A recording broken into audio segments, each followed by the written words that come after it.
दोस्तों अपने प्यारे भारत में 13 बड़े बड़े पोर्ट मौजूद हैं, बट अनफॉर्चुनेटली हमारे यहाँ पर एक भी ऐसा कोई पोर्ट नहीं है जो कि अल्ट्रा लार्ज कंटेनर शिप को हैंडल कर सके। बल्कि हमारे यहाँ जो भी बड़े बड़े शिप वगैरह होते थे उनको हैंडल करने के लिए हमें विदेशों के पोर्ट का यूज करना पड़ता था, जैसे कि सिंगापुर, मलेशिया, कंबोडिया। इन जगहों पर हमारी बड़ी शिप जाती थी, फिर वहाँ पर उसका सामान खाली होता था और इसे छोटे छोटे शिप वगैरह में डाल करके भारत लाया जाता था, जिसमें काफी ज्यादा एक्स्ट्रा कॉस्ट लग जाता था। लेकिन अभी की बड़ी अपडेट यह है कि अडानी ग्रुप का जो विजिंजाम पोर्ट है केरला में, उसको हमारे पोर्ट मिनिस्टर के द्वारा भारत का पहला ट्रांसशिपमेंट पोर्ट का दर्जा दे दिया गया है। यानी कि अब हमारे पास खुद का एक ऐसा पोर्ट अवेलेबल होगा जिसमें दुनिया के बड़े से बड़े शिप आसानी से आ सकते हैं और हम जो दूसरे देशों पर डिपेंड थे वो भी खत्म हो गया है। तो चलिए बात करते हैं इस विजिंजाम पोर्ट के बारे में। अडानी ग्रुप के द्वारा इस विजिंजाम पोर्ट को कब बनाया गया, कैसे ये भारत का पहला ट्रांसशिपमेंट पोर्ट बना, इससे भारत को क्या फायदा होगा, ट्रांसशिपमेंट पोर्ट होता क्या है, इसकी लोकेशन कहाँ पर है, ये पोर्ट दिखने में कैसा है, चलिए जानते हैं सब कुछ आसान भाषा में।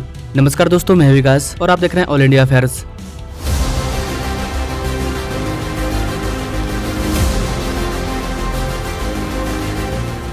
दोस्तों विजिंजाम पोर्ट केरला में है। अगर इसके एग्जैक्ट लोकेशन की बात करें तो आप यहाँ पर देख पाएंगे ये केरला की राजधानी तिरुवनंतपुरम के विजिंजाम में स्थित है और इसी लोकेशन के नाम पर इसका नाम पड़ा है विजिंजाम पोर्ट। इसे केरला गवर्नमेंट और अडानी पोर्ट्स प्राइवेट लिमिटेड ने मिलकर के बनाया है। इसे पीपीपी यानी कि पब्लिक प्राइवेट पार्टनरशिप के तहत बनाया गया है। ये पोर्ट हमारे लिए इतना स्पेशल इसलिए हो जाता है क्योंकि इसकी जो लोकेशन है वो अपने आप में बहुत ही खास है, क्योंकि ये वाला जो एरिया है ये इंटरनेशनल रूट है और ये इंटरनेशनल रूट के काफी करीब है। आने वाले टाइम में दुनिया की जो भी बड़ी बड़ी शिप होगी वो हिंद महासागर से होकर के गुजरेगी, तो उसको अगर रुकना होगा, कोई तरह की प्रॉब्लम होगी, फ्यूल लेना होगा, खाना पानी लेना होगा, तो वो हमारे भारत के केरला में इस पोर्ट पर आकर के रुकेगी और यहाँ पर अपने जरूरतों को पूरा करेगी। इससे भारत को भी फायदा होगा। इस पोर्ट की सबसे बड़ी खास बात यह है कि इसकी जो गहराई है, यहाँ पर आपको नेचुरल डेप्थ 18 मीटर देखने को मिलता है, जबकि भारत का जो सबसे डीपेस्ट पोर्ट है विशाखापट्टनम, उसकी गहराई 16.5 मीटर है, तो ये उससे भी ज्यादा है 18 मीटर और आने वाले टाइम में इसे 20 मीटर कर दिया जाएगा। किसी भी बड़े पोर्ट में हमें गहराई इसलिए चाहिए क्योंकि जो बड़ी बड़ी शिप होती है उसका वजन काफी ज्यादा होता है, हजारों टन की होती है। अगर वो समुद्र के किनारे आती है तो वो डायरेक्ट जमीन पर जाकर के दब जाएगी, लेकिन जहाँ पर गहराई ज्यादा होगा वहाँ पर बड़ी से बड़ी पोर्ट आसानी से अपना वर्क कर पाएगी बिना जमीन में स्पर्श किए।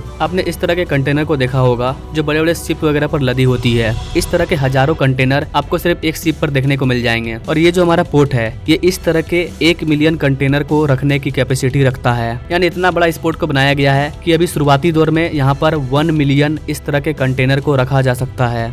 आने वाले टाइम में इसकी कैपेसिटी 1 मिलियन से बढ़कर के 1.5 मिलियन भी हो जाएगी ना। इससे हमें क्या क्या फायदा होगा। कैसे ये जो पोर्ट होगा ये ट्रांसशिपमेंट पोर्ट होगा। ट्रांसशिपमेंट पोर्ट क्या होता है? ट्रांसशिपमेंट ये वर्ड खुद अपना परिभाषा दे रहा है, शिप को ट्रांसफर करना। बेसिकली ट्रांसशिपमेंट पोर्ट वो होता है जहाँ पर दुनिया की बड़ी बड़ी शिप इस पोर्ट पर आती है, वो अपने गुड्स वगैरह को इस पोर्ट पर उतारती है। उसके बाद इन सारे गुड्स को छोटे छोटे शिप में ट्रांसफर किया जाता है, उसके बाद इसे अलग अलग जगहों में भेजा जाता है। तो भारत में अब तक ऐसा कोई पोर्ट नहीं था जहाँ पर बड़ी बड़ी कार्गो शिप आए और अपने गुड्स वगैरह को लोड अनलोड करे। इसके लिए हम दूसरे देश पर डिपेंड थे। आप मैप में देख सकते हैं ये जो रूट आपको दिख रहा है, इसी रूट से होकर के अल्ट्रा लार्ज कार्गो शिप गुजरती है। श्रीलंका का कोलंबो पोर्ट ट्रांसशिपमेंट पोर्ट है, वहाँ पर चाइना की शिप भी रुकती है। इसके बाद सिंगापुर हो गया, हांगकांग का पोर्ट हो गया, मलेशिया का पोर्ट हो गया। यहीं पर बड़ी बड़ी शिप आती थी। उसके बाद लोडिंग अनलोडिंग करने के बाद जो भी छोटे शिप होते थे उससे हमारे देश में सामान आता था। लेकिन अब ऐसा नहीं करना पड़ेगा। यानी कि कोलंबो, सिंगापुर, दुबई, इन सारे पोर्ट से हमारी जो डिपेंडेंसी है वो खत्म हो जाएगी। अब जो हमें एक्स्ट्रा ट्रांसशिपमेंट कॉस्ट लगता था वो अब नहीं लगेगा,